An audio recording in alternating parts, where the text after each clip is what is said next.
Good morning student. कैसे हैं आप लोग? आई होप अच्छे होंगे, स्वस्थ होंगे और मस्त होंगे। आप लोगों की पढ़ाई अच्छे से चल रही होगी। जैसा कि आपको पता होगा, पिछले वीडियो में हम लोगों ने डिस्कस किया था इसके बारे में। याद है आपको? तो बताइएगा।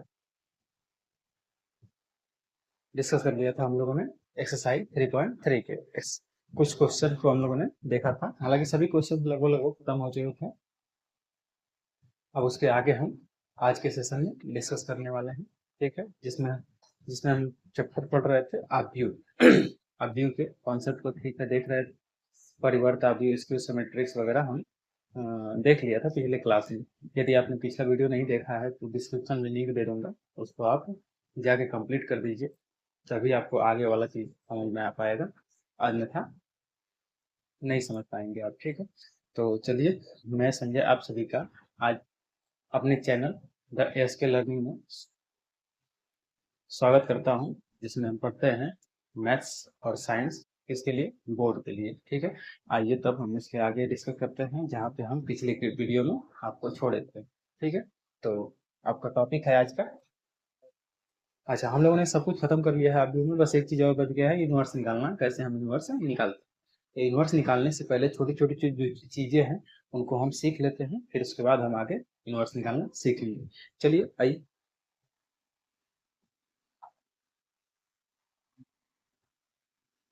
आव्यूहों पर प्रारंभिक संक्रिया, इसका हेडिंग मतलब आपका हेडिंग है आव्यूहों पर प्रारंभिक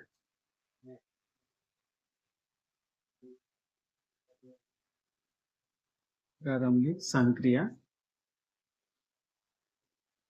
संक्रिया मतलब ऑपरेशन में करेंगे। चलिए, एलिमेंट्री ऑपरेशन उसको बोलते हैं।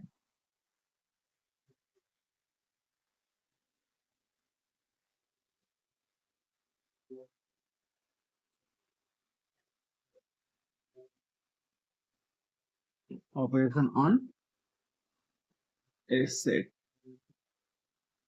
Elementary operation on a set. चलिए, ये है आपका ये टॉपिक, इसको हम समझते हैं। बहुत इजी है, थोड़ा सा देखेंगे।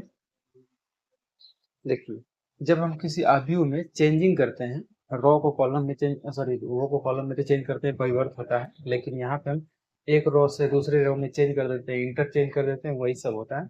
और फिर कॉलम को, एक कॉलम को दूसरे कॉलम में चेंज कर देते हैं, या किसी रो में मल्टीप्लाई करते हैं, या किसी कॉलम में मल्टीप्लाई करते हैं, या किसी रो में दूसरे रो को मल्टीप्लाई करके जोड़ लेते हैं, संगत एलिमेंटों को जोड़ते हैं। इस तरीके से हम, इसमें कुछ नियम है, समझेंगे। चलिए, आज का अगला है, इसमें इसके 6 नियम है, कुल 6 नियम है, जिसमें 3 ठो पंक्ति के लिए है, 3 ठो स्तंभ के लिए। 3 नियम किसके लिए है? पंक्तियों के लिए है, 3 नियम स्तंभों के लिए है। चलिए, तो हम बारी बारी से सबको समझते हैं। 6 नियम है। संक्रिया कितनी है? कितनी संक्रियाएं हैं इसमें? कितने ऑपरेशन है? 6 ऑपरेशन है, 6 ऑपरेशन है। ठीक है, तो आइए लिखते हैं। पहला नंबर क्या है? पहला नंबर पहला नंबर है कि किसी दो आव्यूह या दो पंक्ति, दो किसी किसी दो पंक्ति, किसी आव्यूह के, मतलब किसी कोई ना कोई आव्यूह होगा।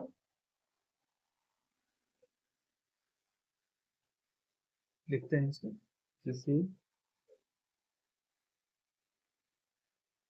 दो, हैंड राइटिंग थोड़ी सी पुअर है, आप ध्यान रखिएगा। दो पंक्तियों तथा तथा दो स्तंभों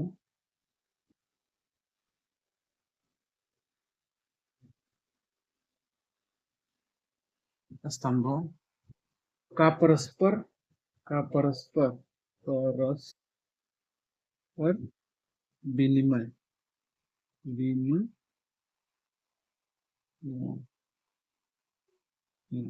विनिमय। ठीक है, दो किसी दो पंक्तियों तथा दो स्तंभों का परस्पर विनिमय। विनिमय मतलब क्या होता है? इंटरचेंज कर लेंगे, इंटरचेंज। देखो, विनिमय का क्या हो जाता है? इंटरचेंज। इंटरचेंज समझते होंगे आप? मतलब एक के जगह दूसरे को और दूसरे की जगह पहले वाले को ना। हम पुट कर लेते हैं, उसी को कहते हैं इंटरचेंज। तो देखो ये हो जाएगा आपका पहला नियम। देखो पंक्ति के लिए एक हो गया और एक काव्य के लिए, दोनों साथ में कर रहे हैं तो दो तो यहीं से तैयार हो गया आपका। चलिए हम इसको समझाते हैं, आपको इजीली समझ में आ जाएगा। चलिए, या डेफिनेशन लिखना चाहेंगे तो डेफिनेशन भी इसके लिख लेंगे, ठीक है।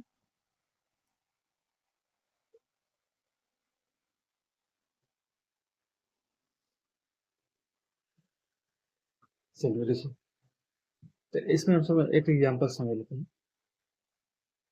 एक एग्जांपल हम लेते हैं, जैसे इसमें आप भी ले लेते हैं 1 2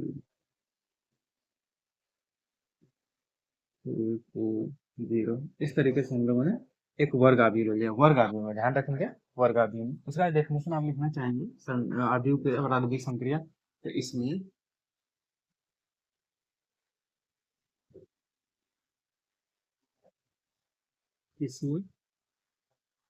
वर्ग आव्यूह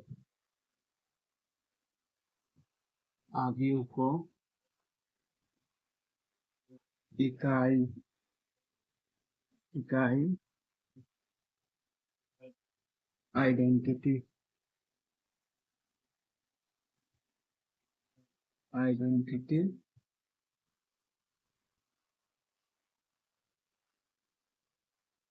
आव्यूह में परिवर्तित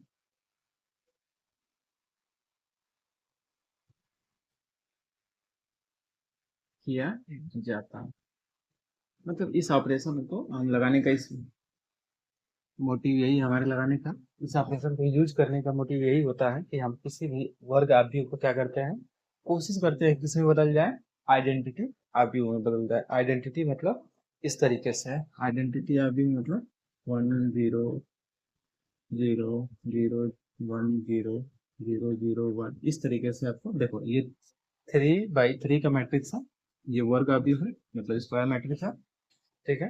तो इसको हम ये क्या बोलते हैं, आइडेंटिटी मैट्रिक्स। कोशिश हमारी यही रहती है कि किस में चेंज कर दें, आइडेंटिटी मैट्रिक्स में, समझ में आया? तो फिलहाल तो हम समझते हैं इसके चेंज करने के 3 4 6 नियम है, मैंने आपको बताया ही, पहले ही बता दिया है कि 6 मेथड है, ठीक है। तो पहले तो हम 2 मेथड को समझ रहे हैं, पहले स्तंभ के लिए पंक्ति के लिए समझ ले रहे हैं। क्या करते हैं, परस्पर विनिमय करते हैं, मतलब पंक्ति का विनिमय करते हैं, पंक्तियों का विनिमय। पंक्ति को हमको रो बोलते हैं। R1 हो गया, ये R2 हो जाएगा, ये R3। ये रो है, ये क्या है, कॉलम होता है C1 C2 C3। ये कॉलम है, 1 यहाँ लिख देते हैं, ठीक है। ये कॉलम होता है, आपको पता है। तो हम क्या करेंगे, इसमें चेंज कर देते हैं, R1 को इंटरचेंज कर देंगे, किसमें, R2 में। R1 को R2 में, बाकी सब वैसे ही रहेगा। तो हम इसको क्या लिख सकते हैं, नए तरीके से क्या लिख सकते हैं, R1 की जगह फिर क्या लाना है, R2 को। तो R2 को R1 की जगह, और R2 की जगह R1 को ले आना है। तो पहले इसको लिखते हैं, R2 वाले की, ठीक है, इसकी जगह इंटरचेंज हो गया है, 2 5 4। अब R2 की जगह किसको ला देंगे, R1 को, 2 1 3। बाकी सब वैसे ही रहेगा, 3 2 0। ये हो जाएगा, ये देखो विनिमय हो गया इसका, पंक्तियों का विनिमय हो गया, मतलब इंटरचेंज कर लिया हम लोगों ने पंक्ति का। अब ऐसे ही देखते हैं स्तंभ के लिए, किसके लिए, स्तंभ के लिए, मतलब स्तंभ के लिए हमको ये मैट्रिक्स नहीं करती। चलो यही मैट्रिक्स हो जाता है सर, 2 1 3 2 5 4 3 2 0। चलो तो यहाँ से देखो जरा, तो हम यहाँ से चेंज कर लेते हैं, R1 इंटरचेंज करते हैं किसमें, सॉरी C1 इंटरचेंज कर लेते हैं C2 में। क्या कर लिया, इंटरचेंज कर लिया, कॉलम 1 को कॉलम 2 से और कॉलम 2 को कॉलम 1 से इंटरचेंज कर दिया है। चलो जरा करो बी का वैल्यू, अब नया तरीके से बी को लिखेंगे तो क्या लिखेंगे, मतलब C1 की जगह क्या हो जाएगा, पहले वाला कॉलम में क्या हो जाएगा, दूसरा वाला कॉलम लिख लेंगे। तो 1 दूसरा वाला कॉलम ये है, देखो कॉलम यही होता है, ये दूसरा वाला कॉलम क्या है, 1 5 2 और 2 2 3। और ये तीसरा वाला तो है जो सेम। देखो इस तरीके से हम किसका, इस पंक्तियों तथा स्तंभों का परस्पर विनिमय कर दिया। यही काम करना है आपको जब इनवर्स निकालना सीखेंगे तब। फिलहाल तो हम अभी सीख रहे हैं किसको, इंटरचेंज करना, अब हम कुछ भी चाहे तो चेंज कर सकते हैं। इसमें हम चाहें तो क्या कर दें, इसमें हम चाहें तो ये भी कर सकते हैं, क्या, R2 इंटरचेंज कर देते हैं R3 से। R2 इंटरचेंज करेंगे R3 से, तो हम लिखेंगे ये क्या मिल जाएगा, R2 को तो पहले R2 को चेंज करना है R3 से, तो ये वाला तो पहले उसे ही लिख देंगे, 2 1 3 2 5 4, सॉरी, R2 की जगह R3 को लिखो, R3 वाला क्या है, 3 2 0, R2 को R3 के लिए जगह ले आओ, 2 5 4, कुछ नहीं करना है, बस R3 वाला रो जो है, ये वाला रो जो है वो ऊपर चला जाएगा, और ये वाला जो रो है वो कहाँ आ जाएगा, नीचे चला जाएगा। बस और कुछ इंटरचेंज कर देना है, यही है। और यहाँ पे क्या कर रहे थे, देखो C1 को चेंज करना है C2 से, तो ये जो C1 है और ये जो है C2 है, तो C2 को यहाँ ले आएंगे और C1 को यहाँ ले आएंगे, बस चेंज कर देंगे, ये इंटरचेंज हो गया। पहला आपका यही नियम है। दूसरा देखते हैं, चलिए इसको इरेज करते हैं, नोट कीजिए जरा, दूसरा नियम समझते हैं।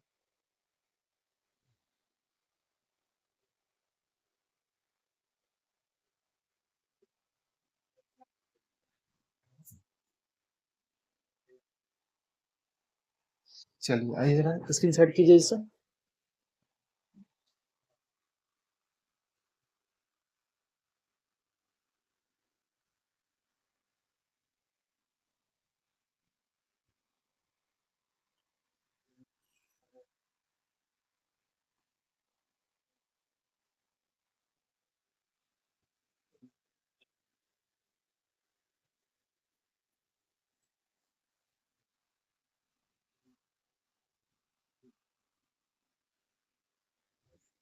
चलिए दूसरा नियम आपका हो जाएगा, दूसरा सेकंड हो जाएगा आपका, किसी दो पंक्तियों, किसी पंक्ति में, किसी पंक्ति या स्तंभ में, किसी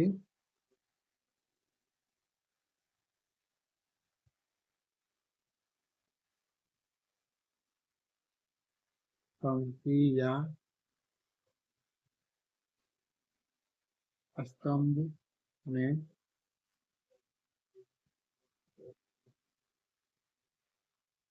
किसी शून्येतर शून्येतर शून्येतर संख्या के से से गुणा करना, ना, किसके से गुणा करना, किसी शून्येतर संख्या से गुणा करना, संख्या से गुणा करना, या यही लिख देते तो कोई दिक्कत नहीं है। बस, ये हो जाएगा आपका दूसरा, दूसरा है। चलिए जरा इसको नोट कर लेंगे, ठीक है। इसको एग्जाम्पल समझते हैं, मतलब कह रहा है किसी पंक्ति या किसी स्तंभ में किसी शून्येतर, शून्येतर मतलब नॉन नेगेटिव, नॉन नेगेटिव, शून्येतर मतलब कोई जीरो नहीं होना चाहिए, जीरो नहीं होना चाहिए ना। शून्येतर, शून्येतर को क्या बोलते हैं इंग्लिश में, ये नहीं बोलता है, non zero, non zero, non non zero, non zero, non zero मतलब जीरो नहीं होना चाहिए, क्या होना चाहिए, कोई भी संख्या होनी चाहिए, ठीक है। इससे हम मल्टीप्लाई करते हैं। चलो एक पंक्ति, एक ले लेते हैं, पंक्ति के लिए समझते हैं, एक आगे ले लेते हैं, 1 2 3 2 3 4 6 2 5, इस तरह के सब मिलेंगे। चलो हम क्या करते हैं, R1, R1 को लिखते हैं 3 R1 को चेंज करना है, चेंज करना है किसमें, R1 को बदलते हैं किसमें, 3 R1 में, मतलब 3 का मल्टीप्लाई करके, पहले पंक्ति में 3 का मल्टीप्लाई करना है, पहले पंक्ति यही है, 3 का मल्टीप्लाई करना है। मल्टीप्लाई करते हैं, जरा देखते हैं मेरा कैसे हम उसको सॉल्व करते हैं ना। तो और देखो जरा सिंपल है, 3 का मल्टीप्लाई करेंगे, R1 कहाँ है, R1 तो यही है, R1 है, तो सभी मल्टीप्लाई कर दो 3 का, एकदम ईजी है। ए इक्वल टू क्या मिल जाएगा, आर वन देखो किसमें चेंज करना है, आर वन में थ्री को मल्टीप्लाई करना है, तो पहले एलिमेंट में क्या करो, थ्री का थ्री हो जाएगा, फिर दूसरे में सिक्स हो जाएगा, फिर इसमें नाइन, फिर इसके बाकी सबको तो वैसे ही लिखना है। ये हो जाएगा आपका क्या, स्तंभों में शून्यतर संख्या से गुणा करना सीख ही रहे हैं, पिछले क्लास में भी आपको सिखाया होगा गुणा करने वाला ना, कोई दिक्कत नहीं। अब देख लेते हैं स्तंभ के, स्तंभ के कोई मान लेते हैं बी एक अब ये ले लेते हैं, two three, two three five, कुछ भी ले लेते हैं, सिक्स नाइन फोर, इस तरीके से है आपका। चलिए तो हम क्या करते हैं, सी वन में या सी टू में किसी में भी चेंज करते हैं, फाइव सी वन, क्या करें सी वन की जगह क्या लिखेंगे, अब फाइव का मल्टीप्लाई करके सी वन में लिखेंगे, फाइव का मल्टीप्लाई, सी वन कौन है जी, यही है, इसमें बस फाइव को मल्टीप्लाई करके लिख दीजिए, नया अभी किस तरीके से बनेगा ये, मल्टीप्लाई करो, फाइव वन जा फाइव, फाइव टू जा टेन, फाइव सिक्स जा थर्टी, बाकी सबको वैसे ही लिखिए, two three nine, three five five, देखो एकदम आसान, एकदम इजी है, बस हमको जब जो बोल रहा है वही करना है, जो सी वन में कर रहा है पांच का मल्टीप्लाई कर दीजिए और उसको लिख लीजिए सी वन की जगह पे, बस सिंपल है, कुछ भी कर सकता है, कुछ भी कहेगा, कुछ भी हम चेंज कर देंगे, कोई दिक्कत नहीं है। ऐसे हम किसमें मैट्रिक्स निकालेंगे ना, यूनिवर्स मैट्रिक्स निकालेंगे, तो इसी तरीके से हम इंटरचेंज करेंगे या इन सब प्रॉपर्टीज को इस्तेमाल करेंगे, समझ में? इस पंक्ति के लिए बता दिया, इस पंक्ति के लिए बता दिया, चार तो बता दिया मैंने, अभी हम छः और पाँच और छः भी देखते हैं। चलिए जरा इसको नोट कीजिए, मैं इसको इरेज करता हूँ, ठीक है, आगे बढ़ते हैं, नोट कीजिए, स्क्रीनशॉट लीजिए जरा इसका।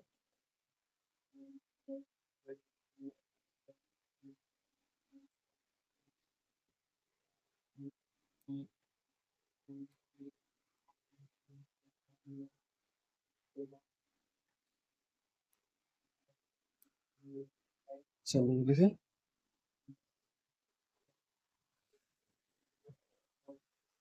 तीसरा आप लिखेंगे, तीसरा तीसरा में हो जाएगा पूरा कंप्लीट, छठवा आपका छः नियम कंप्लीट हो जाएगा।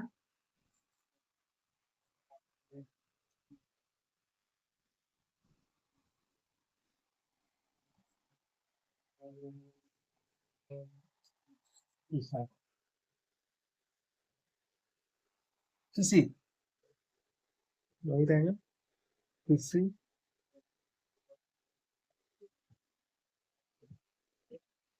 पंक्ति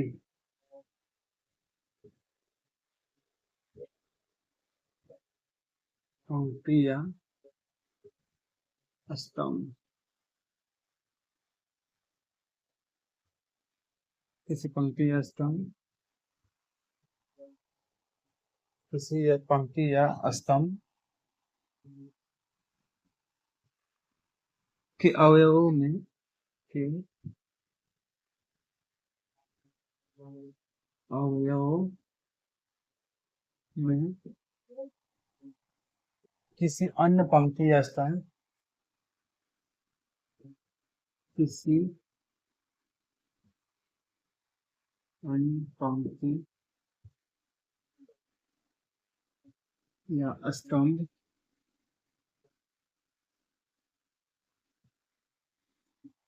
स्तंभ में किसी शून्योत्तर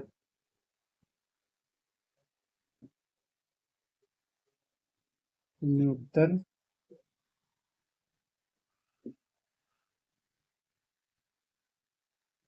संख्या से गुणा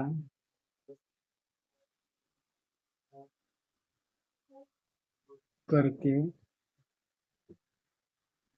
जोड़ना जोड़ना, ठीक है, ये तीसरा नियम है।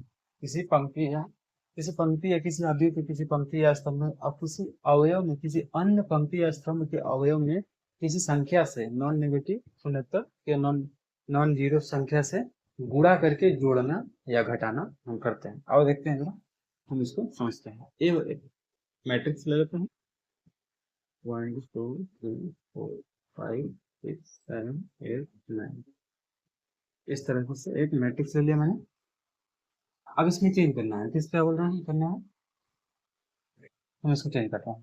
कह रहा हूँ आर वन में इस तरीके से कर दिया कि R1 प्लस 2R2। देखो दूसरी पंक्ति में दूसरी पंक्ति में देखो, पहले वाले पंक्ति को किस तरीके से लिखेंगे, पहले वाले पंक्ति को R1 को किस तरीके से लिखेंगे, R1 को लिखेंगे प्लस R2 में जो संगत एलिमेंट होगा उसको मल्टीप्लाई करेंगे दूसरे, और फिर उसके बाद उसमें जोड़ देंगे। जरा निकालो जरा, एक का वैल्यू निकालते हैं। चलो यहाँ पे देखो एक की जगह क्या हो जाएगा, तो 1 तो रहेगा ही, प्लस देखो R2 में मल्टीप्लाई करो, R2 का यही एलिमेंट है पहला वाला, तो R2 में 8 का मल्टीप्लाई कर देंगे, 2 को 4 में 8 का मल्टीप्लाई कर देंगे कितना हो जाएगा, 4 में 2 का मल्टीप्लाई कर देंगे तो 1 प्लस 8 बराबर 9। यहाँ पे क्या आ जाएगा 9। अब देखो दूसरा वाला निकालेंगे तो क्या हो जाएगा 2 प्लस, फिर उसके बाद संगत एलिमेंट क्या है 5, 5 में 2 का मल्टीप्लाई कर देंगे तो वन क्या हो जाएगा 2 प्लस 10 मतलब 12, 12 मिल जाएगा। यहाँ पे कितना आ जाएगा 12। तीसरा वाला लिखेंगे तो 3 तो लिखेंगे, 3 क्योंकि R1 की जगह 3 तो रहेगा ही, और फिर उसके बाद R2 वाला ये है तो R2 वाला में मल्टीप्लाई करेंगे फिर से, तो 12 हो जाएगा, कितना हो जाएगा ओवरऑल 15, 15 होंगे, यहाँ से होंगे 15, और बाकी सब 4 5 6 7 8 9 इस तरीके से हम लिख सकते हैं। समझ में आया ना, इस तरीके से लिख सकते हैं दूसरा वाला, जब इंटरचेंज करने के बाद। ये सब इंटरचेंज नहीं, इसमें हम क्या कर रहे हैं, तीसरा वाला प्रॉपर्टी लगा रहे हैं, जैसे पंक्ति में किसी अन्य पंक्ति या स्तंभ को किसी अन्य संख्या से गुणा करने के बाद जोड़े या घटाने पर, ये सब प्रोसेस है, समझ में आया? ऐसे हम चेंज कर सकते हैं, देखो हम बनाने के लिए बहुत सारे चेंजेस करते हैं, सीखेंगे आगे भी हम, ठीक है। तो इस तरीके से करता हूँ। चलिए देख लेते हैं, ये स्तंभ के लिए रेट देख लेते हैं, ये अभी ले लेते हैं 1 2 3 4 5 6 7 8 9, ठीक है। अब इसमें करते हैं C1 की जगह पे क्या इस्तेमाल करेंगे जी, C1 plus 5 C2, C1 plus 5 C2, C3 भी कर लेते हैं, C3 भी कर लेते हैं, इसमें C3 कर लेते हैं, C3 कोई दिक्कत, हम जो भी कहेगा वैसे कर लेंगे, जैसे जरूरत पड़ेगी वैसे कर लेंगे। अभी तो जरूरत फिलहाल नहीं है, हम आपको सिखा रहे हैं चेंज करना। C1 की जगह अब क्या लिखेंगे, पहला वाला एलिमेंट क्या होगा, तो पहला वाला एलिमेंट तो लिखेंगे 1 तो रहेगा ही, 1 तो रहेगा क्योंकि C1 रहेगा, प्लस C3 में 5 को मल्टीप्लाई कर लेंगे, तो 5 का 3 7 मल्टीप्लाई करेंगे तो 7 इंटू 5 कितना हो जाएगा 1 प्लस 35 मतलब 36। यहाँ पे क्या आ जाएगा 36। यहाँ पे देखो तो दूसरा वाला में 2 प्लस फिर 8 में 5 का मल्टीप्लाई, 8 5 जा 40 मतलब 40, यहाँ पे क्या आ जाएगा 42, फिर 3 तो रहेगा ही प्लस उस 9 वाला 9 5 जा 45 इक्वल टू कितना आ जाएगा 40, यहाँ पे क्या मिल जाएगा 48। चलो बाकी सब वैसे ही लिख लेते हैं 5 6 7 8, इस तरीके से आप चेंज करेंगे। समझ में आई? ये हुई आपकी 6 विधियां चेंज करने की, बात समझ में आ रही है ना। चलो अब हम इसके आगे बढ़ने वाले हैं, अब इनवर्स निकालना सीखेंगे, इनवर्स निकालना सीखेंगे, ठीक है। तो इसको आप नोट कीजिए, हम आगे डिस्कस करते हैं आपसे।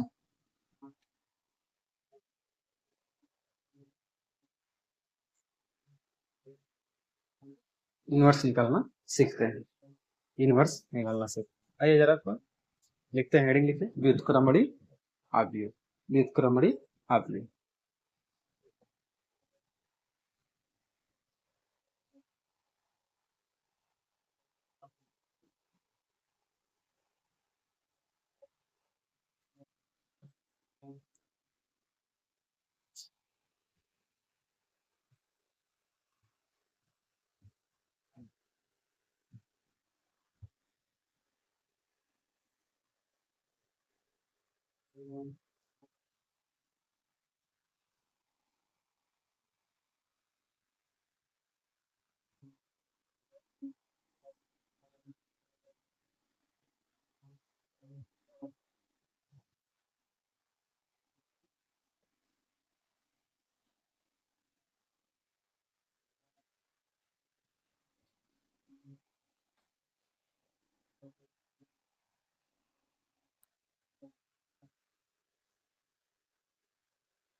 विक्रमणी आव्यूह।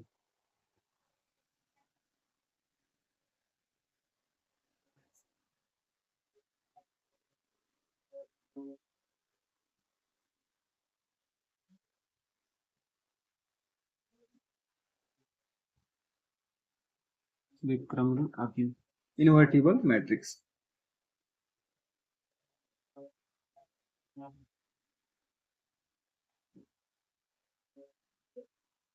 Invertible invertible invertible matrix. Invertible matrix विक्रमणी आव्यूह के देखते हैं। n कोटि का एक वर्ग आव्यूह विक्रमणी आव्यूह कहलाता है। n n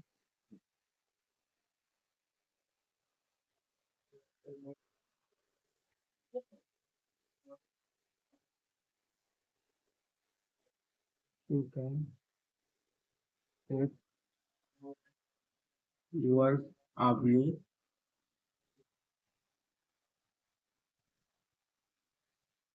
आव्यूह ए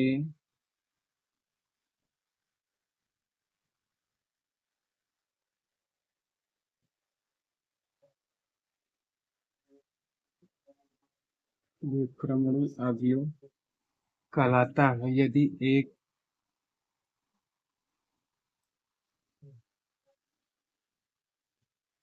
विक्रमणी आव्यूह कहलाता है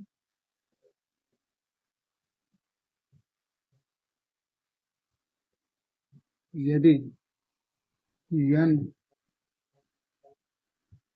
कोटि का एक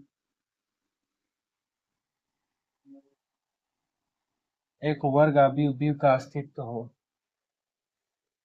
एक वर्ग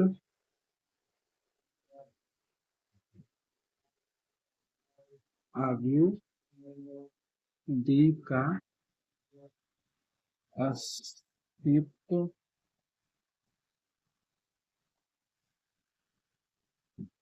हो। ठीक है, अस्तित्व हो मतलब क्या है, ताकि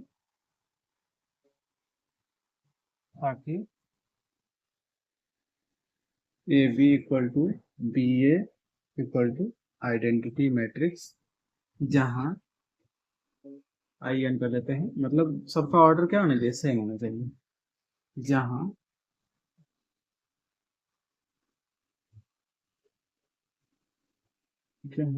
आई एन एन कोटि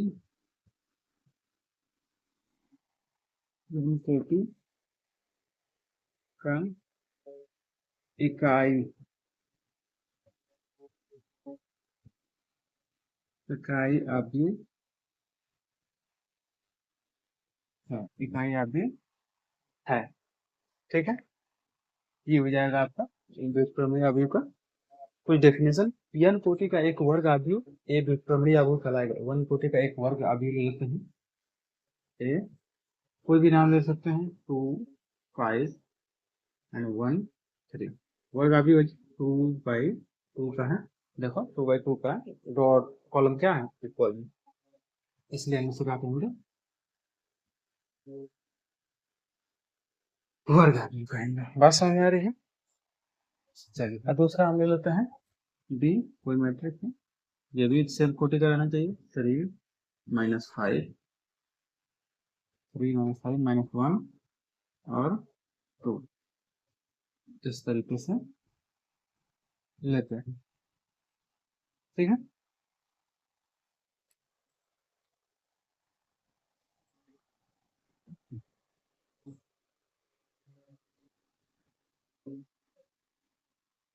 देखो n कोटि का एक वर्ग आव्यूह विक्रमणी आव्यूह कहलाता है यदि n कोटि का एक वर्ग आव्यूह भी का अस्तित्व हो, ताकि ए बी बराबर बी ए बराबर n। अगर ये वाली कंडीशन सेटिस्फाइड हो ये वाली कंडीशन सेटिस्फाइड हो जाएगी, मतलब ए बी का मल्टीप्लाई और बी ए का मल्टीप्लाई अगर आइडेंटिटी मैट्रिक्स आ रहा है तब हम क्या कर सकते हैं कि ए इनवर्स जो है वह बी होगा, मतलब ए का इनवर्स ए इनवर्स बराबर बी होगा। समझ में आया? तो मतलब वही कहलाएगा कि बी जो है बी बी बी ए का इनवर्स कहलाएगा, बी भी ए का प्रतिलोम होगा, प्रतिलोम होगा। हर समय अगर ये वाली कंडीशन सेटिस्फाइड है तब इसी में लिख देता हूँ, इसको इधर मान लो, यहाँ इसके बाद ये है, ठीक है, बी अभी ए का प्रतिलोम होगा, ठीक है, इस इसे ए इनवर्स से सूचित करते हैं, सूचित किया जाता है। बात समझ में आ रही है? ध्यान यही रखना है कि अगर दो मैट्रिक्स है, इनका मल्टीप्लीकेशन और इनका ए बी का मल्टीप्लीकेशन और बी ए का मल्टीप्लीकेशन अगर सेम आता है मतलब आइडेंटिटी मैट्रिक्स आता है, आइडेंटिटी दोनों का मैट्रिक्स आता है, तब हम कहेंगे कि जो बी है, जो बी दूसरी वाली जो मैट्रिक्स बी है वो क्या है, ए का इनवर्स है। या हम ऐसा भी कह सकते हैं कि ए जो है बी का इनवर्स है, ठीक है, दोनों हो सकता है, ऐसे भी हम लिख सकते हैं कि A inverse equal to B होगा, चाहे B inverse equal to A, इस तरीके से दोनों को हम लिख सकते हैं। चलिए एक एग्जांपल से हम इसको समझने की कोशिश करते हैं। चलो इसको नोट कीजिए, जरा डेफिनेशन वगैरह को नोट कीजिए, फिर उसके बाद एग्जांपल से इजीली समझ में आ जाएगा किसी मैट्रिक्स का इनवर्स हम कैसे निकालते हैं। ध्यान रखना है इन्वर्टिबल होना चाहिए, क्या होना चाहिए, इन्वर्टिबल होना चाहिए। इन्वर्टिबल होने के लिए क्या कंडीशन होनी चाहिए, ए बी और ये कंडीशन सेटिस्फाइड होना चाहिए, ए बी का मल्टीप्लीकेशन और बी ए का मल्टीप्लीकेशन आपस में इक्वल, मतलब आइडेंटिटी मैट्रिक्स आना चाहिए, तभी हम क्या कर सकते हैं, इनवर्स निकाल सकते हैं। बात समझ में आ रही है? चलो जब इसको नोट करते हैं, नोट करिए, इरेज करेंगे, फिर आगे हम क्वेश्चन बनाना सीखेंगे।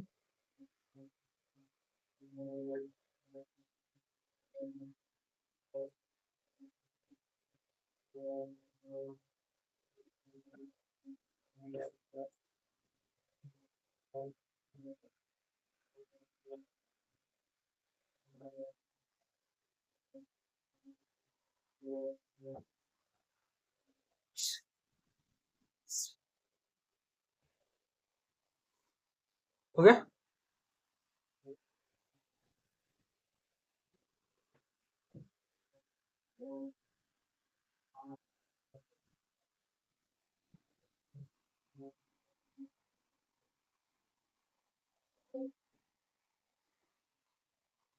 इसी को ऊपर लिख देते हैं, 8 2 5 1 v बराबर क्या होता है, 3 - 5 - 1 और 2, इस तरीके से है। निकालते हैं जरा कि क्या ये अस्तित्व में है, क्या ये अस्तित्व में है, अस्तित्व में होने का मतलब ए बी का मल्टीप्लाई और बी ए का मल्टीप्लाई क्या एक आइडेंटिटी मैट्रिक्स आ रहे हैं, यदि आता है तब ए का कहलाएगा, ए इनवर्स बी का, मतलब ए बी का इनवर्स कहलाएगा या बी ए का इनवर्स कहलाएगा। चलिए यहाँ तो ए बी बराबर बी ए बराबर आइडेंटिटी इनको लाना है। चलिए ए बी का वैल्यू निकालते हैं, 2 5 1 3 3 - 5 - 1 मल्टीप्लाई करते हैं, मल्टीप्लाई करना जानते हैं, पंक्ति को कॉलम में, तो इसको मल्टीप्लाई करते हैं, 2 6 प्लस -5, फिर उसके बाद इसी का मल्टीप्लाई दूसरे वाले को मल्टीप्लाई करते हैं पहले कॉलम में, 3 बन जाते हैं -3, फिर इसका करते हैं दूसरे वाले पे -10 -10 +10, इसका करते हैं इस कॉलम में, इस पंक्ति का इस कॉलम में -5 +6, इस तरीके से होगा। इसको हम और सॉल्व करेंगे तो क्या मिलेगा हमको, यहाँ से 1 0 0 1, देखो आइडेंटिटी मैट्रिक्स मिला हमको, ये आइडेंटिटी मैट्रिक्स।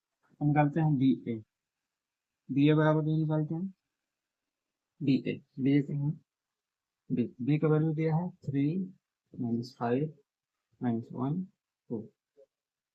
अब ए का वैल्यू क्या है 2 5 1 3। अब इन दोनों का मल्टीप्लाई करता हूँ, इन दोनों का मल्टीप्लाई करना तो हम जानते हैं पंक्ति के कॉलम में। तो 2 3 जा 6, इसका करेंगे -5 खत्म -5। फिर इसके बाद दूसरे पंक्ति का पहले कॉलम में तो -2 +2। फिर पहले पंक्ति का दूसरे कॉलम में 15 -15। फिर दूसरे पंक्ति का दूसरे कॉलम में -5 +6। अब हमको मान क्या मिल गया जी, तो देखिए 1 मिल गया, 0 मिल गया, 0 1। ये भी क्या है एक आइडेंटिटी मैट्रिक्स है। लेकिन हम देख रहे हैं ये अस्तित्व में है, ए और बी क्या है अस्तित्व में है, इसलिए हम इनका इनवर्स निकाल सकते हैं। देख रहे हैं क्या हमको मिल गया ए बी बराबर बी ए बराबर आई मिल गया, आइडेंटिटी मैट्रिक्स मिल रहा है ना, आइडेंटिटी मैट्रिक्स आइडेंटिटी मिल रहा है। डेट मीन्स हम क्या बोल सकते हैं कि ए इनवर्स बराबर डी। अब डी क्या है जी 3 -5 -1। निकालेंगे भी इसको, चाहे तो हम ऐसे भी लिख सकते हैं बी इनवर्स इक्वल टू ए क्या है 2 5 1 3। अरे भाई सिंपल सी बात है, जब ए बी का मैट्रिक्स इनवर्स हो सकता है तो वहां से बी की तरफ से देखेंगे तो ए भी तो उसका इनवर्स कहलाएगा, मतलब उल्टा कहलाएगा। बस वही है, ठीक है नोट करिए जाए इसको। अस्तित्व में ये तो बढ़िया अभी चेक कर ऐसे कर लेंगे, तब ये आपस में इनवर्स कहलाएंगे। समझ नहीं, हाँ ये दोनों आपस में इनवर्स तभी कहलाएंगे जब ये वाली कंडीशन सेटिस्फाइड होगी तभी, ठीक है, अदरवाइज नहीं। ठीक है, अभी हम इनवर्स निकालना सीखेंगे, अभी कैसे हम इनवर्स निकालते हैं, कुछ पॉइंटों को हम नोट करवाएंगे, आप नोट करेंगे।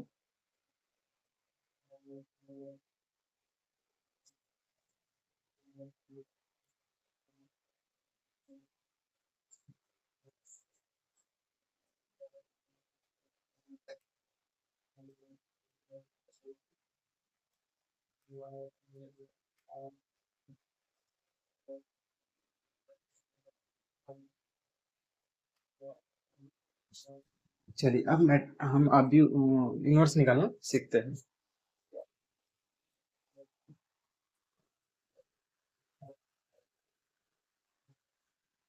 इनवर्स निकालना सीखते हैं।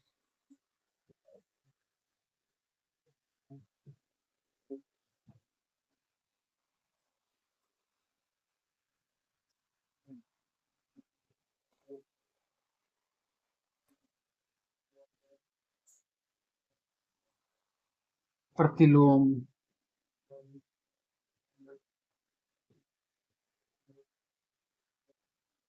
इनवर्स मैट्रिक्स या प्रतिलोम निकालना हम सीखेंगे। ए का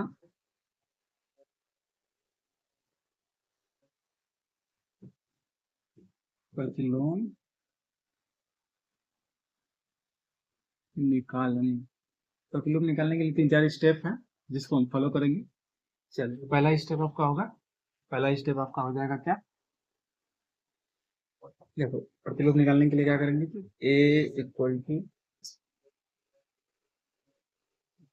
आई ए, इस तरीके से हम लिखेंगे।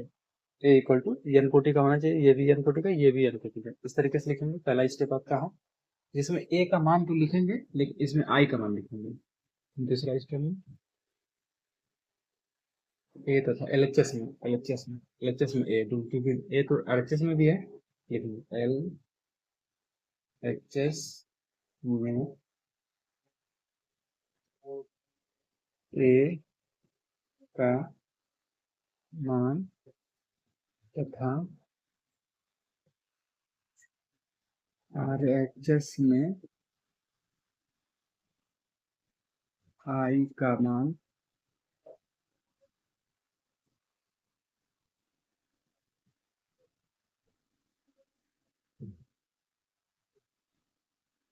रख, आई का मान रखते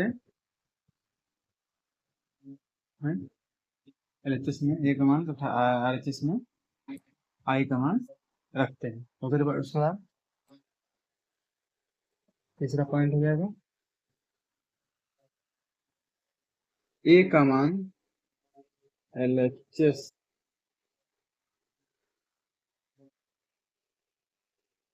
ए के मान ए को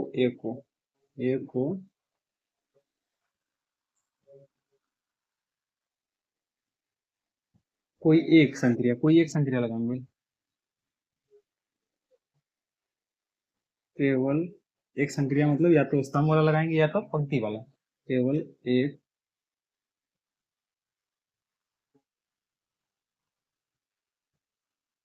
संक्रिया लगा कर आइडेंटिटी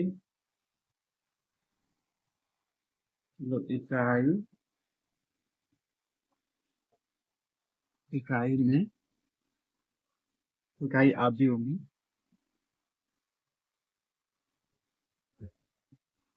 में परिवर्तित करते हैं। क्या करते हैं? परिवर्तित करते हैं।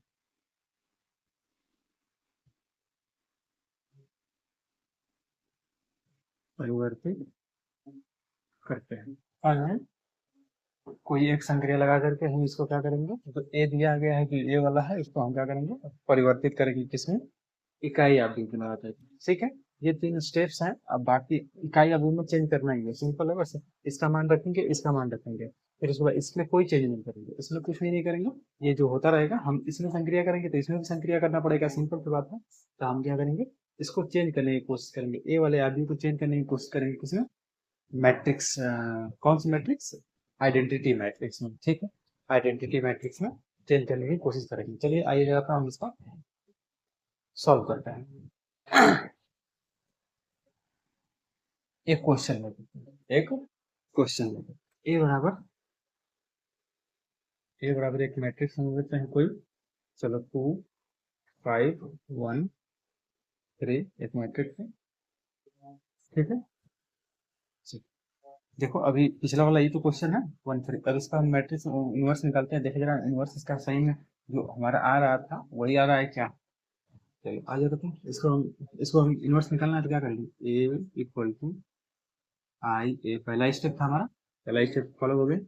अब ए दूसरा स्टेप क्या करेंगे, एलएचएस में मान रखेंगे, ए का एलएचएस में मान रख दीजिए 2 5 1 3, आरएचएस में आई का मान रखते हैं आइडेंटिटी के, और ए को ऐसे ही लिख लेते हैं।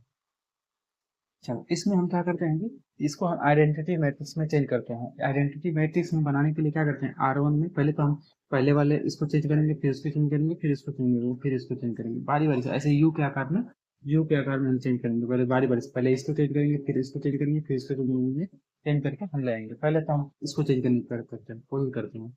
R1 में क्या परिवर्तित करना है, R1 माइनस R2, R1 में से R2 को घटा लेना है, R1 में से R2 को घटा लेना है, तो हमको क्या मिलेगा यहाँ पे, R1 में से R2 2 में से एक को घटा लेंगे तो कितना मिल जाएगा, 1 मिल जाएगा। फिर उसके बाद यहाँ से भी देखा 5 में से 3 को निकाल लेंगे कितना मिल जाएगा, 2 मिल जाएगा। यहाँ से ये तो सेम ही रहेगा, इसमें कुछ चेंज ही नहीं करेंगे। तो इधर भी तो वही मेथड लगेगा, क्या कर लेंगे, R1 में से इसे घटा लेना है, तो 1 में से 0 निकालेंगे तो क्या है, 1 मिलेगा।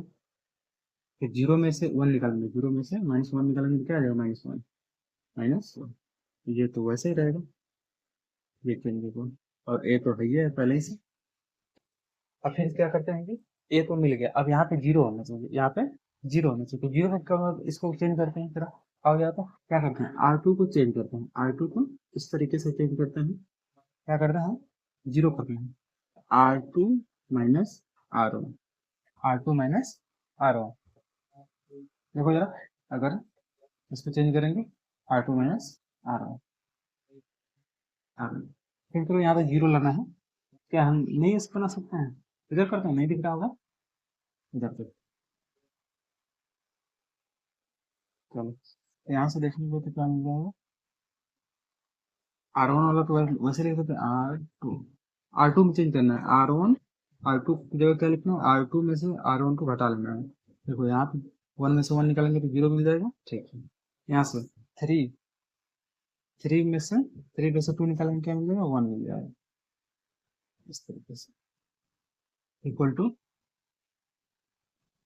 इधर इधर भी तो वही नियम लगेगा, इधर भी वैसे ही लगाएंगे 1 माइनस 1 0। अच्छा इसमें चेंज करना है R2 में घटा लेना है, 0 में से घटा लेना है R1 को तो -1 मिल जाएगा यहाँ पे देखो जरा तो। फिर उसके बाद यहाँ पे चेंज करो तो 1 में से घटाएंगे -1 को तो कितना मिल जाएगा 2 मिल जाएगा। देखो 1 में से घटाना है -1 को तो 1 plus minus minus multiply plus 1 हो जाएगा, ओवरऑल 2 मिल जाएगा तो यहाँ पे। और इधर ए तो है ये है। चलो जरा तो हम इसको, सॉरी ये तो 0 आना चाहिए ना, हाँ ये 0 आ गया, ये 0 आना चाहिए, 0 आ गया। देखो R2 में से घटा लिया R1 को तो 0 ना आएगा यहाँ पे, 0 यहाँ से 1 आ गया। चलो अब इसको चेंज करते हैं, क्या करना है यहाँ पे 1 तो यहाँ तो है ही है, इसको बस चेंज कर लेते हैं 0 में, इसको बस 0 में हटाना है। देखो आइडेंटिटी के लिए 1 0 0 1 चाहिए, तो यहाँ पे बस 0 हो जाएगा तो काम बन जाएगा, यहाँ पे बस 0 हो जाएगा तो काम बन जाएगा। तो हम क्या करते हैं देख इसको खत्म, R1 R1 की जगह हम क्या कर देंगे जी, R1 की जगह हम कर देते हैं R1 माइनस 2R2। देखो R1 में से 2R2 आई घटा लेंगे तो 0 मिल जाएगा। और यहाँ पे देखो दूसरा वाला ऐसा नहीं करना है कि एक थोड़ा चेंज करने के चक्कर में दूसरा वाला घबराते हैं। देखो यहाँ पे R1 में से 2 का गुणा करेंगे 0 आ जाएगा, घटा देंगे तो क्या मिलेगा वही मिल जाएगा, सेम है। चलिए इसको चेंज करते हैं, ध्यान रखेंगे जब हम R वाला लगा मतलब क्या लगा रहे हैं, केवल एक ही संक्रिया लगाना है, मतलब पंक्ति वाला लगाना है तो पंक्ति वाला ही लगाएंगे, कॉलम वाला नहीं लगाएंगे। ओके चलो तो 1 R1 में चेंज करना है तो यहाँ से क्या मिल जाएगा 0 1 1 में से 0 निकाल देंगे क्या मिलेगा 1 ही मिलेगा। यहाँ से देखा जाता तो यहाँ से 0 मिल जाएगा, 2 में 2 लिख दिया -2, 1 को मल्टीप्लाई करेंगे 2 में तो -2, 2 -2 मतलब 0 0। यहाँ 0 है ये है 1 है ये है।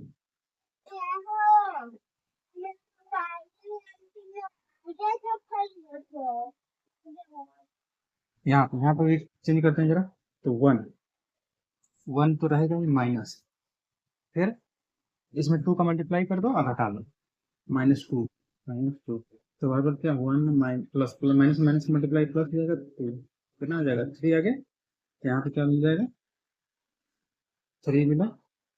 नीचे वाला तो कुछ चेंज करना ही नहीं है -1 इधर देखो यहाँ पे देखा जाता है -1 माइनस करना है, और इसमें दूसरे वाला में R2 में क्या करना है R2 में मल्टीप्लाई करना है 2 का, सॉरी R2 है यहाँ पे, R2 में मल्टीप्लाई करना है 2 का तो 2 2 जा 4 4 हो जाएगा -4 तो करो, हाँ 2 2 जा 4 तो -1 -4 इक्वल टू -5। देखो क्या मिल गया हमको -5, यहाँ पे क्या मिल जाएगा यहाँ तो 2 है ये, ओके इधर से ए तो है ये है, ये सब रफ है तो इसलिए इसमें इधर ए मिलेगा। अब हम ए को इधर भेज देंगे तो क्या मिल जाएगा, ये मल्टीप्लाई कर जाएगा, इसमें डिवाइड करेगा ना, डिवाइड करेगा तो ऊपर ले जाएंगे तो घात माइनस हो जाएगा। देखो इसको नीचे ले आएंगे तो ए इनवर्स हो जाएगा, क्या हो जाएगा इधर लेंगे तो ए इनवर्स में आइडेंटिटी का मल्टीप्लाई होगा तो ए इनवर्स ही आएगा, समझ में आना। ये आ जाएगा किसके बराबर 3 -5 -1 और 2 के बराबर, इधर तो पहले से ही है, ये इधर को इधर भेज दिया, एक क्या कर दिए हैं हम इधर पक्षांतर में तरफ दूसरे तरफ लेफ्ट हैंड साइड की तरफ भेज दिए हैं, लेफ्ट हैंड साइड की तरफ भेज दिए हैं तो ये क्या मिल जाएगा आपको, आइडेंटिटी मल्टीप्लाई करेंगे तो वही मिलता है जो रहता है नंबर। दैट मीन्स यहाँ से हमारा ए इनवर्स क्या निकल के आ गया, ए इनवर्स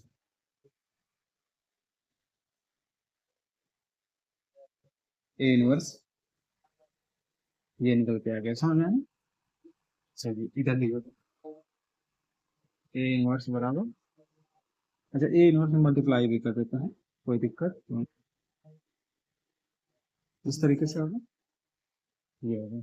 चलो अब आइडेंटिटी का मल्टीप्लाई करते हैं किसी भी नंबर में तो वही आइडेंटिटी का कोई वैल्यू नहीं रहता है, वो नंबर ही आता है। तो 3 - 5 - 1 2। मैंने आपको पीछे कराया था ना, पिछले बार इन्वर्टिबल जब सिखाया था तो उसमें बताया था कि ए का इन्वर्स क्या आया था, यही आया था ना, बी वाला जो आया था, बी जो मैंने लिया था वही आया था। ठीक है, तो वहाँ पे इन्वर्टिबल होगा तभी आप इन्वर्स निकाल, सिंपल है। इन्वर्टिबल होना चाहिए तभी आप इन्वर्स निकाल पाएंगे। ये चीजें हम आगे अब डिस्कस करेंगे, एक दो सवाल और बनाएंगे हम, तो फिर उसके बाद ये बात आपको एकदम क्लियरली समझ में आ जाएगी।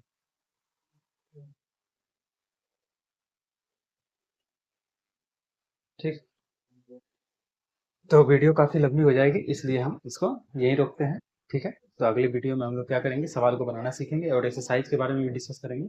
ठीक है, तब तक के लिए बाय बाय, नमस्कार। और हंसते रहिए, मुस्कुराते रहिए और जिंदगी का आनंद लीजिए। ठीक है, और पढ़ाई भी करते रहिए साथ साथ, क्योंकि बड़ा जरूरी है पढ़ाई करना। ओके, बहुत सारे सपने हैं आपके साथ सभी लोगों के।